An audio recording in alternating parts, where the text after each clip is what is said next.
Okay, so today we're diving into a Judge Judy episode. Okay. Real Okay. people, real drama. Yeah. Judge Judy laying down the law. Love it. And this case is all about something that, like, you could totally imagine happening to anyone. Yeah. Driving to school, Yeah. traffic, Right. a kid on a bike, and then Right. boom, a collision. It's fascinating how those everyday scenarios can turn into legal battles. You're right. Trying to figure out who's at fault. In this case, we have Mrs. Owens driving her grandson to school, Okay. and she claims that this young cyclist, Donovan, Mm-hmm. swerved into her car while trying to turn around. Mm. But Donovan says he was just biking straight to school and never tried to turn at all. Oh, wow. So it's a total conflict of perspectives. And that's where things get really interesting, right? Yeah. You're talking about a 2-lane road, Oh, yeah. oncoming traffic. Yeah. Really highlights the importance of just being aware of everything happening around you when you're driving, especially with cyclists. Especially with cyclists. Yeah. So let's break down what happened. Okay. Mrs. Owens sees Donovan biking in the same direction she's driving. Uh-huh. There are other cars on the road. Yeah. And they all managed to pass Donovan without any problems. Mm-hmm. Ms. Owens says she made sure there was enough space Mm-hmm. when she started to pass him, too. So it makes you think about all the judgment calls drivers make every day on a 2-lane road. Yeah. Passing a cyclist safely means not only giving them enough space, Right. but also being absolutely sure there's no oncoming traffic. And this is where things get even more complicated. Okay. Mrs. Owens claims she had completely passed Donovan when she suddenly heard the impact. But get this. What? The damage to her car was on the passenger side back door. Oh, that's a detail that really jumps out at me. Right. If she had already fully overtaken Donovan, Yeah. like she said, wouldn't the damage be on the front or side of the car? That damage to the back of the car Yeah. seems to tell a different story. Okay, now let's switch gears and look at Donovan's side of things. Okay. His testimony is very straightforward. Okay. He says he was riding his bike to school in a straight line, no turns, no fancy maneuvers.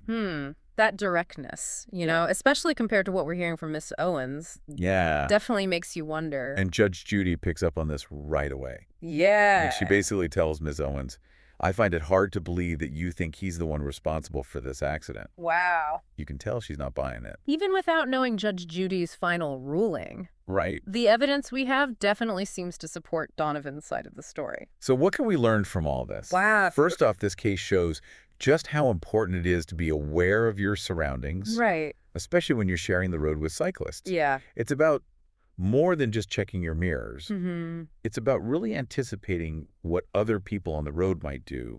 It's like we all create these little mental models of Yeah. how traffic situations are going to unfold. Right. Those models aren't always accurate. Yeah. And that's where problems can arise. Right. We've all been in those situations where a car does something unexpected. Yes. Or a pedestrian steps out without looking. Exactly.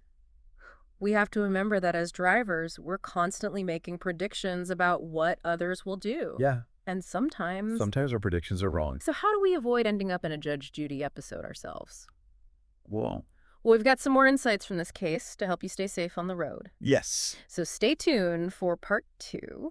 It's important to remember that we're working with eyewitness accounts, right? Right. And interpretations of the physical evidence. Yeah. And those can be influenced by Oh, yeah. stress, Yeah. memory, Mm-hmm. our own biases. You're right about eyewitness testimony not always being reliable. Yeah. Sometimes it feels like that game of telephone. Right. Where the story changes a little bit with each retelling. Exactly. But in this case, Yeah.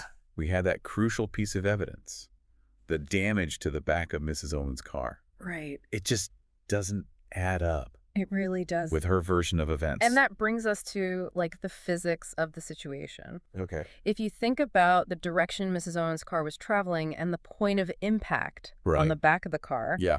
it's hard to imagine how Donovan could have swerved into her while she was already passing him. Right. The physics just don't support that. Okay.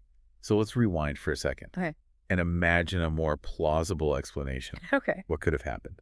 Well, it's possible that Ms. Owens misjudged the distance Yeah. or the timing when she was passing Donovan, Mm-hmm. even though she intended to give him enough space. Right. Maybe she pulled back into the lane a little too soon, Yeah. not realizing how close she was to him. That makes sense. It's easy to assume that drivers always have a perfect understanding of what's going on around them. Right. But the reality is that there are blind spots, Yeah. distractions, and split-second decisions Absolutely. that can have a big impact on these situations. Totally. And we have to consider Donovan's perspective, too. Yeah. He's a young cyclist on a busy road, Right. probably feeling vulnerable with cars like whizzing by him. Yeah. His actions, even if they contributed to the accident, Okay. might have been driven by like a natural instinct to protect himself. It reminds me of that saying, assume everyone else on the road is an idiot. Right. I know it sounds cynical, Yeah. but it's really about being prepared for the unexpected and driving defensively. Absolutely. What I find interesting is that Mrs. Owens seems so quick to blame Donovan. Mm-hmm. She's convinced that he's at fault, Yeah. even though the evidence doesn't really seem to back her up. Yeah. That's where like cognitive biases come into play. We humans have a tendency to like filter information in a way that confirms our existing beliefs. Yeah. Even if those beliefs might be inaccurate, Yeah. it's a natural human tendency. Mm-hmm.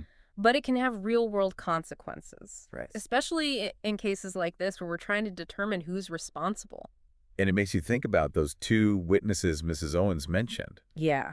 What did they see? Right. Were they focused on Donovan, on Mrs. Owens's car? Mm-hmm.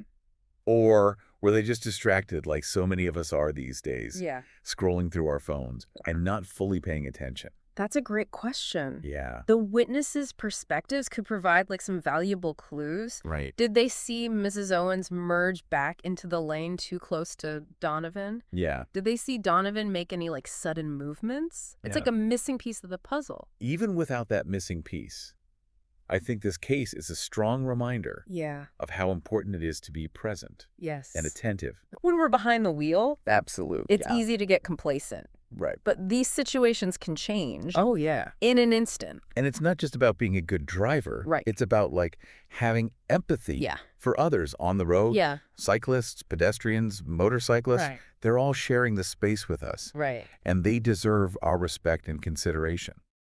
You know, thinking about how quickly things can go wrong on the road Yeah. makes me wonder, Mm. is there any way to capture like a more objective view of these situations? Okay. Like, what if Yeah. every vehicle and every bike had a dash cam? Now, that's a fascinating thought. Right. Imagine the data we could gather, Yeah. the insights we could gain Mm-hmm. about driver behavior, cyclist safety, the dynamics of road sharing. It could really revolutionize our understanding of traffic accidents Yeah. and lead to more effective ways to prevent them. It's a bit like a black box for our cars. Exactly. The bikes. It could provide a more unbiased account of what really happened, Yeah. helping to sort out those he said, she said situations. But even without all that fancy technology, Yeah. there are things we can do right now Yes. to be safer. Absolutely. Yes. It all starts with awareness. Okay. Whether you're behind the wheel, Hmm. on two wheels, Yeah. or on foot. First and foremost, put those distractions away. Yes. No more phones. Right. Turn down the music. Mm. Focus on driving. And be proactive. Okay. Look ahead. Anticipate potential hazards. Right. Check your mirrors constantly. Yeah. And be especially aware of cyclists and pedestrians, Mm-hmm. especially in areas where visibility is limited. It's like having a mental checklist Yeah. before you make any move. Yeah. Ask yourself, is it safe? Mm-hmm. Have I checked my blind spots? Yes. Am I giving others enough space? And remember, mistakes happen. Yeah. Nobody's perfect. Right. But by staying alert and prepared, we can significantly reduce the risk of accidents. This case really highlights Mm-hmm. how important it is Yeah. to advocate for safer infrastructure Absolutely. and our communities too. Dedicated bike lanes, wider sidewalks, traffic calming measures. Right. These are all investments in safety Yeah. that benefit everyone. And they can make a real difference Yeah. in preventing accidents like the one we've been discussing. Exactly. Safer infrastructure can help create like a more predictable Right. and forgiving environment for everyone on the road. So as we wrap up part 2 of our deep dive into this Judge Judy case, Mm-hmm. we want to leave you with this thought. We've been talking about awareness, Right. about checking our blind spots, Yeah. and anticipating what others on the road might do. But what if the environment itself was designed to make those things easier? Okay. What if we had infrastructure Right. that helped separate bikes from cars or slowed traffic down in areas where there are a lot of pedestrians? That's where the idea of like traffic calming and dedicated bike lanes comes in. It's not just about individual responsibility. Yeah. It's about creating a system that's designed for safety from the ground up. And that's something we can all advocate for in our communities. Absolutely. Whether it's writing to our local representatives, attending city council meetings, or just talking to our neighbors about these issues. Right. We can all play a role Yeah. in making our streets safer for everyone. Think about it this way. Okay. If there had been a dedicated bike lane in this case, Right. it's quite possible that the accident wouldn't have happened at all. Donovan would have had his own designated space, separated from car traffic. Right. And Mrs. Owens wouldn't have had to make those split-second decisions about passing him in a potentially risky situation. It's a simple change. Right.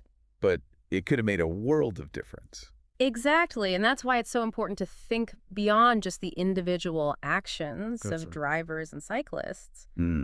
We need to think about how we create an environment that supports safe behavior and minimizes the risk of these kinds of conflicts. So, dear listener, Yes. as you head out into the world today, Okay. remember the lessons from this Judge Judy deep dive. Be present. Be aware. Be an advocate for safer streets. And maybe, just maybe, think twice before attempting a U-turn on a busy road. And remember, sharing is caring, especially when it comes to the road. Right. Drive safe, bike safe, walk safe. That's a wrap on another deep dive. Yes. We'll catch you next time. Okay. For more insights, aha moments, and thought-provoking discussions. Until then, keep those brains engaged and stay curious.